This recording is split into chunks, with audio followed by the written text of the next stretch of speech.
السلام علیکم ویورز۔ آج ہم اردو کا ایک ناول پڑھنا شروع کریں گے جو کہ ہمارے پاس ٹوٹل 24 قسطوں پر ایپیسوڈ پر مشتمل ہے۔ یہ ناول شکیل احمد چوہان کی ہے اور ناول کا نام ہے من کے محلے میں۔ اس کے پہلے ایپیسوڈ میں جہاں سے سٹارٹ ہوگا ہم وہاں سے سٹارٹ لیں گے۔ محبت بے درد سا ہے ناول خاتون نے اپنے ہینڈ بیگ سے نکالا ہی تھا۔ اس خاتون کے ساتھ بیٹھے ہوئے لڑکے کے چہرے پر طنزیہ مسکراہٹ آ ٹپکی۔ اس نے خاتون کی طرف دیکھا جو حجاب میں تھی۔ ان ہاتھوں پر اس نے باریک کپڑے کے کالے دستانے چڑھا رکھے تھے۔ چہروں پر نقاب تھا، صرف اس کی سیاہ گیری آنکھیں نظر آ رہی تھی۔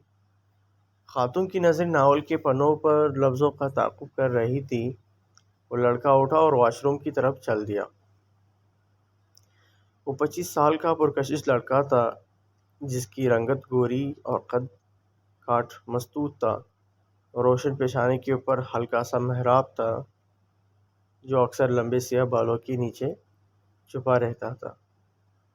کالی سیاہ آنکھوں میں اکثر و بیشتر لالی رہتی۔ اس لڑکے نے واش روم کی طرف جاتے ہوئے بزنس کلاس کے دوسرے مسافروں پر واجبی سے نگاہ ڈالی جن میں سے کافی سارے لنچ کرنے کے بعد نیند کی آغوش میں تھے۔ اس جہاز نے لندن کے ہیتھرو ایئرپورٹ سے لاہور کے علامہ اقبال انٹرنیشنل ایئرپورٹ کے لیے اڑان بھری تھی۔ وہ لڑکا واپس آ کر اپنی سیٹ پر بیٹھنے لگا تو بیٹھنے سے پہلے اس نے پھر سے ناول پڑھی ہوئی خاتون کو بغور دیکھا۔ اس خاتون کی عمر 35 کے آس پاس تھی۔ وہ اپنی دھن میں مگن ناول پڑھ رہی تھی۔ وہ نوجوان سونا چاہتا تھا پر اس سے ناول پڑھتی ہوئی خاتون کی لائٹ سے الجھن ہو رہی تھی۔ پائلٹ نے مسافروں کے آرام کو ملحوظ خاطر رکھتے ہوئے روٹین میں جلنے والی کافی سارے لائٹس آف کر دی تھی۔ خاتون نے ناول کے اگلے صفحے کو بڑے سلیقے سے پلٹا۔ لڑکی کی نظر اس کے ہاتھوں پر تھی جبکہ اندازہ خاتون کو ہو چکا تھا۔ لڑکے کی بے چینی بس اس نے بانپ لی تھی۔ بھائی آپ کو میری وجہ سے کوئی پریشانی ہے؟ خاتون نے نفیس آواز کے ساتھ پوچھا۔ خاتون کا لب و لہجہ اور طرز تکلم نہایت عمدہ تھا۔ تھوڑی سی روشنی میں بھی میری نیند اڑ جاتی ہے۔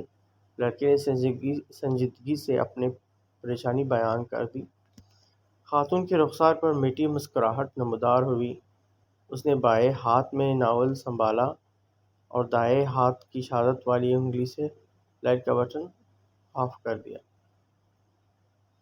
میرے خیال میں تو نیند کا تعلق دل کے سکون سے ہے۔ دل مطمئن ہو تو کہیں بھی نیند آ جاتی ہے۔ خاتون نے لائٹ آف کر کے بعد نوجوانوں کے چہرے کا جائزہ لیتے ہوئے اپنی رائے دی تھی۔ خاتون نے لائٹ آف کرنے کے بعد نوجوان کے چہرے کا جائزہ لیتے ہوئے اپنی رائے دی تھی۔ کسی کے مزاج کا تعلق سکون یا بے سکونی سے نہیں ہوتا۔ میں بڑا مطمئن اور پرسکون ہوں۔ جوان نے بھی خاتون کی طرف بغور دیکھ کر جواب دیا۔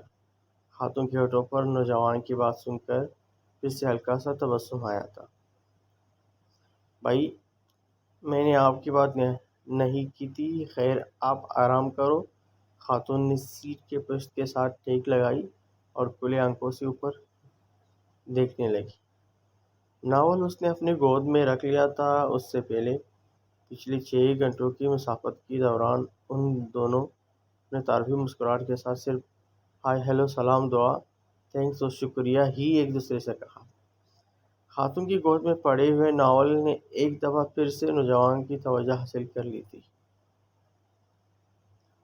آپ بھی اس طرح کے ناولز پڑھتی ہیں؟ نوجوان نے سونے کے بجائے سوال پوچھ لیا۔ خاتون اس کی آواز پر چونکی اور اس کی طرف دیکھ کر پوچھا، کس طرح کے مطلب؟ میں سمجھی نہیں۔ آپ کی بار خاتون کے چہرے پر سنجیدگی تھی۔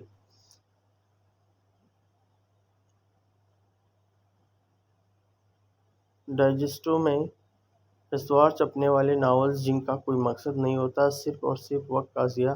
نوجوان نے دو ٹوک خود ہی تبصرہ کر دیا۔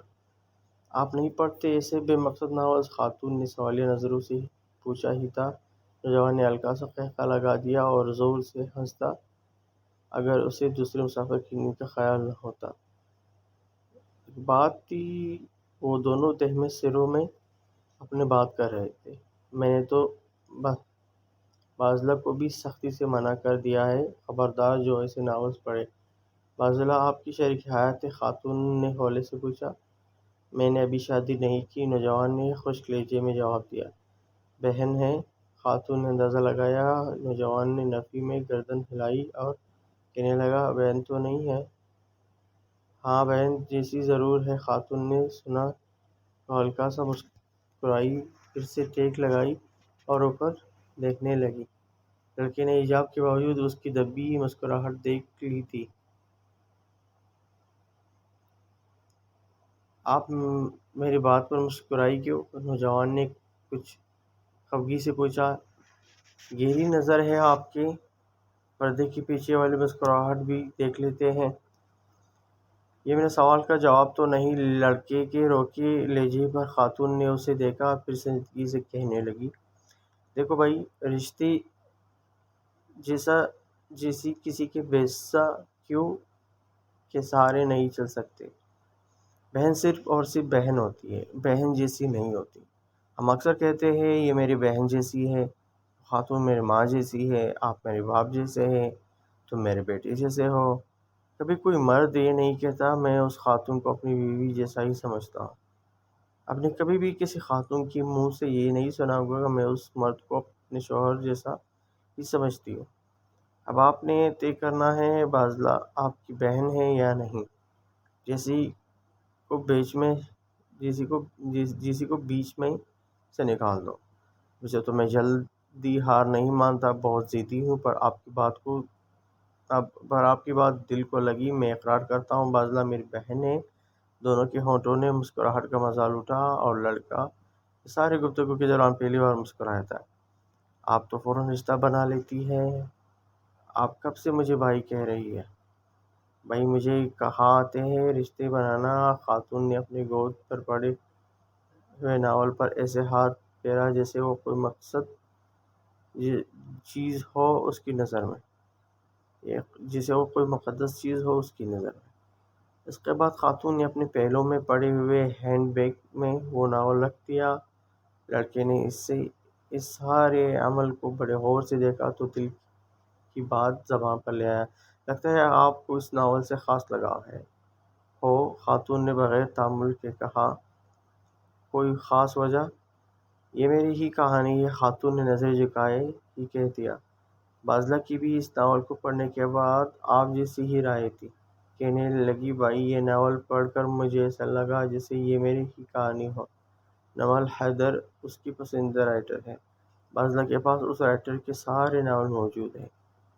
لڑکا بڑے ذوق و شوق سے بازلہ کی باتیں خاتون کو سنا رہا تھا، حالانکہ وہ چرب زبان بالکل بھی نہیں تھا۔ نمل حیدر آپ کی بہن بازلہ کی تو پسندیدہ رائٹر ہے، اور آپ کی؟ خاتون نے اشتیاق سے پوچھا۔ بزنس مین ہوں، شعر و شاعری اور آداب سے بالکل لگاؤ نہیں۔ کتابیں پڑھتا ضرور ہوں مگر یہ فضول قسم کی نہیں۔ اردو ادب اور شعر و شاعری کو آپ فضول سمجھتے ہیں؟ یس، ہمارا سارا ادب صرف دو لفظوں کے گرد گھومتا ہے، محبت اور عشق۔ جہاں تک شاعری کی بات ہے وہ ہجر اور درد کے سہارے چل رہی ہے، دوسرے رائٹرز کی ابھی بات نہیں کرتے۔ آپ نوال حیدر کو ہی لے لیں، سارے کے سارے ناول محبت پر ہی لکھ ڈالیں۔ خاتون غور سے لڑکی کی باتیں سن رہی تھی۔ آپ نوال حیدر کے خلاف ہے یا محبت کے؟ خاتون نے شائستگی سے پوچھا۔ دونوں کی محبت ایک ایسا لفظ ہے جس کا سہارا لے کر دنیا میں سب سے زیادہ دھوکہ دیا جاتا ہے، لڑکے نے تلخی سے جواب دیا۔ خاتون اس کی زبان جذباتی پن سے لطف اندوز ہو رہی تھی۔ محبت کی مخالفت تو سمجھ آ گئی، آپ بقول محبت دھوکے کا سبب بنتی ہے۔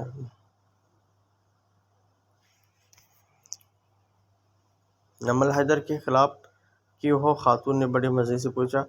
وہ خیالی کردار تخلیق کر کے محبت کی وکالت کرتی رہتی ہے، اور لڑکے نے کسی ضدی بچے کی طرح جواب دیا۔ نمل حیدر نے صرف وہ کردار تخلیق کیے جو ہمارے ارد گرد معاشرے میں موجود ہے۔ وہ کرداروں کو سوچتی نہیں بلکہ دیکھتی ہے، جو اسے دکھائی دیتے ہیں وہ ویسے ہی لکھ دیتی ہے۔ خاتون نے یقین کامل سے کہا۔ آپ تو ایسے بات کر رہے ہیں جیسے آپ نمل حیدر کو جانتی ہو۔ محبت بھی بے درد سا درد ہے۔ وہ ناول ہے نہ جس میں لڑکا اور لڑکی ایک دوسرے کی خاطر جان دے دیتے ہیں۔ جی ہاں، امپاسبل اردو میں کیا کہتے ہیں؟ ہاں، یاد آیا، عقل سلیم اس بات کو ماننے کے لیے تیار نہیں۔ یہ بات میری تو باہر ہے، لڑکا جذباتی انداز میں بولا۔ جو سمجھ میں آ جائے وہ بات کہلاتی ہے، جو نہ آئے اسے محبت کہتے ہیں۔ خاتون نے کسی دانشور کی طرح جواب دیا۔ وہ کچھ توقف کے بعد دوبارہ گویا ہوئی۔ ماں کی ممتا کو آپ کیسے سمجھ سکتے ہیں؟ اس نے عجیب نظروں سے خاتون کی طرف دیکھا اور کچھ دیر دیکھتا رہا، پھر ایئر ہوسٹس کو بلانے کے لیے بیل بجائی۔ ایئر ہوسٹس آئی، لڑکے نے اس سے پانی منگایا، وہ پانی لائی، لڑکے نے اس سے ایک ہی سانس میں سارا پانی ختم کیا تھا۔ آپ نے جواب نہیں دیا۔ خاتون نے سوالی نظر سے لڑکی کی طرف دیکھا۔ وہ گردن جھکائے ہوئے تھا اور اس کی نظریں مڑگشت کر رہی تھی۔ ماں کی ممتا کو چڑھی۔ آپ یہ بتائیں، نمل حیدر کو کیسے جانتی ہیں؟ لڑکے نے شعوری طور پر بات گول کر دی تھی۔ خاتون نے جانچتی نظروں سے اس کی طرف دیکھا اور سوچ میں پڑ گئی۔ چند لمحوں کے بعد کہنے لگی، میرا ماننا ہے کہ رائٹر کی تحریریں اس کی شخصیت کی عکاسی کرتی ہیں۔ میں نمل حیدر کو اس کی تحریروں کے توسط سے جانتی ہوں۔ معاف کیجیے، آپ کے نمل حیدر خود بھی ایک کریکٹر ہی ہے۔ لڑکے نے پھر سے اپنی رائے دے دی۔ خاتون نے عجلت میں پوچھا، دیکھیں نا، سوشل میڈیا کے دور میں اتنی بیکورڈ ہے، ٹی وی پر نہیں آتی، کوئی تصویر نہیں ہے اس کی، بازلا بیچاری گوگل پر سرچ کرتی رہتی ہے۔ وہ اس کی نجی زندگی ہے، جیسے چاہے گزارے۔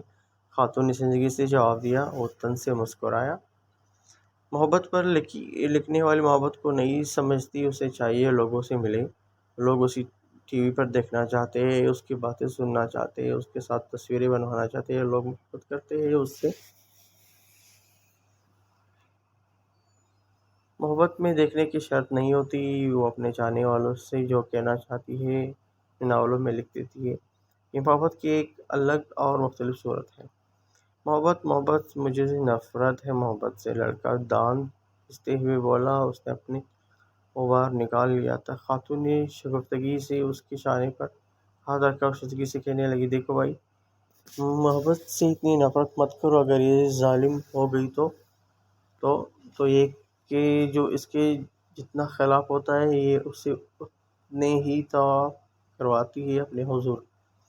خاتون نے نصیحت کے طرز پر اپنا نقطہ نظر پیش کیا۔ لڑکی نے اس کی بات سن کر اپنی آنکھیں موند لی۔ کچھ پل دونوں طرف خاموشی رہی۔ ہم بغیر تعارف کے گھنٹہ بھر سے باتیں کیے جا رہے ہیں۔ میں مزمل بیگ ایکسپورٹر ہوں، لیدر گڈز اور ٹریک سوٹ کی فرانس، جرمنی اور UK کے ایکسپورٹ کرتا ہوں۔ لاہور میں 2 فیکٹریاں ہیں۔ میں نمل حیدر ہوں، رائٹر ہوں، کئی ناول لکھ چکی ہوں۔ نمل نے مزمل کے انداز میں ہی خود کا تعارف کروایا۔ مزمل بیگ حیرت میں مبتلا تھا۔ وہ گھنٹہ بھر سے جس خاتون کی مخالفت کر رہا تھا وہ اس کے ساتھ ہی بیٹھی تھی۔ میں آپ سے کچھ کہنا چاہتا ہوں، دراصل میرا مطلب وہ، مزمل بیگ نے رک کر کہا۔ دیکھو بھائی، آپ کی کوئی بات مجھے بری نہیں لگی، اب میری سنو۔ آپ نے کہا تھا کسی کے مزاج کا تعلق سکون یا بے سکونی سے نہیں ہوتا۔ میں بڑا مطمئن اور پرسکون ہوں۔ اگر طبیعت میں محبت ہو، سکون چہرے سے ہی نظر آ جاتا ہے، اسے بتانے کی بھی ضرورت نہیں پڑتی۔ آپ نے یہ بھی کہا تھا کہ نمل حیدر کریکٹر ہے۔ میرا ماننا ہے ہر رائٹر پہلے خود ایک کریکٹر ہوتا ہے، تبھی تو وہ معاشرے میں بکھرے کرداروں کو جلدی پہچان لیتا ہے، کیونکہ اس کے قبیلے ہی سے ہوتے ہیں۔ میں نے آپ کو بھی پہچان لیا، آپ ایک کریکٹر ہے، آپ کی کہانی یقیناً بہت الگ اور مختلف ہوگی، پر ابھی ادھوری ہے۔ آپ محبت اور نفرت کی وادیوں کے درمیان خود کو کھوج رہے ہیں۔ جب آپ محبت کی منزل پا لو گے تو مجھے فون کرنا، تب میں آپ پر بھی ناول لکھوں گی۔ یہ ناول محبت بے درد سا درد ہے کہ کرداروں پر بھی آپ کو اعتراض تھا۔ آپ کے خیال میں وہ کردار خیالی ہے، حقیقت میں ایسا تھوڑی ہوتا ہے۔ رفعت اور رمیز کو خود اپنے آنکھوں سے دیکھ کر لکھا تھا، صرف ان کے نام تبدیل کیے تھے، باقی سب کچھ حقیقت ہی تھا۔ نمل حیدر نے بڑے سلیقے سے بات کی تھی۔ مزمل بیگ نے اس کی بات کو پوری توجہ دی۔ نمل حیدر نے اپنے ہینڈ بیگ سے اپنے لیڈیز وائلٹ نکالا، اس میں سے اپنے وزٹنگ کارڈ نکال کر مزمل بیگ کو تھما دیا۔ اس نے چپ چاپ ہی تھام لیا۔ نمل حیدر سلیقے سے پھر بول پڑی، میں آپ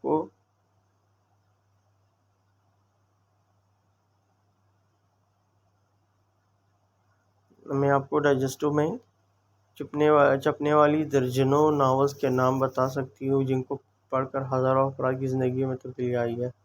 جس تحریر کو پڑھ کر بھٹکے ہوئے راستے پر آ جائیں، اس سے وہ قضایا کہ ناانصافی ہی ہوگی۔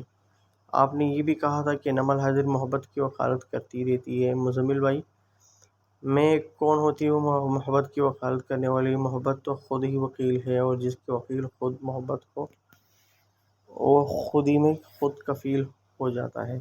نمل حیدر نے فصاحت سے ساری بات کی تھی۔ اس وقت مزمل کے رخ روشن پر کئی سارے الجھنوں کا بصیرہ تھا۔ وہ ذہنی طور پر اس وقت محبت اور نفرت کے درمیان خلیج پر کھڑا تھا۔ نمل حیدر نے اس کے چہرے کے تاثرات دیکھے تو مسکرائی اور میٹھی آواز میں کہنے لگی، مزمل بھائی، آخری بات ماں کا ذکر ہوتے ہی آپ کے چہرے کی خد و خال تبدیل ہو گئے تھے، ایسا کیوں تھا؟ میں یہ تو نہیں پوچھوں گی کہ آپ کا نجی معاملہ ہے۔ چند دن پہلے ایک نئے رائٹر کا ناول پڑھنے کا موقع ملا۔ اس نے ایک لائن بڑی اچھی لکھی تھی، ماں جیسی بھی ہو جنت میں موسیٰ کا پڑوسی بنا دیتی ہے۔ حسین اتفاق ہے، آپ کا نام میم سے شروع ہوتا ہے، ماں اور محبت میں بھی میم سے ہی ہے۔ مجھ سے ایک دفعہ ایک فین نے ای میل کے ذریعے پوچھا تھا، نمل آپ کی محبت کا مطلب تو بتائیں۔ میں نے چند دن سوچتی رہی، پھر مجھے جواب مل گیا، محبت کا مطلب ماں، اور ماں کا مطلب ہے محبت۔